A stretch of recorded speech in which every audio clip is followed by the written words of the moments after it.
লাল ডারে খাইছি, লাল বেশি বাইরে গেছে। হ্যাঁ, তোমার পারফরমেন্স অনেক ভালো ছিল, তোমার কাছ থেকে আরো ভালো কিছু আশা করি। জি স্যার, আমি চেষ্টা করব কোম্পানির জন্য। লালডা বেশি বাইরে গেছে। আমরা পুরাতন কর্মচারী, লাল ডাল লাইগে আমাদের অপমান হইতে হইলো। দাঁড়া, ফোন লাগাইতেছি। লালদার বাতি ক্লোজ করা লাগবে, নিবাই দিম, একবারে নিবাই দিম।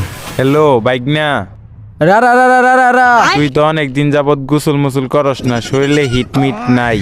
তো একটা পুলারে গাড়াইতে হবো, গাড়াইয়া শরীরে হিটমিট নিয়ে একদম গোসল করে আরাবি। রা রা রা রা রা রা রা। ঠিক আছে ভাই, ব্রো কল দিছে। হ ভাইয়া, ব্রো কল দিছে, গোসল করার ডেট পড়ছে। চল চলো চলো চলো।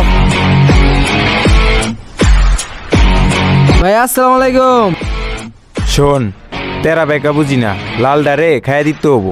এইভাবে খাওয়া যাব না, আমি কি বলি শোন, এদিকে আয়। উই যে আইতাছে, যা বিন্দাই দে। এরা আমার দিকে আইতেছে নাকি?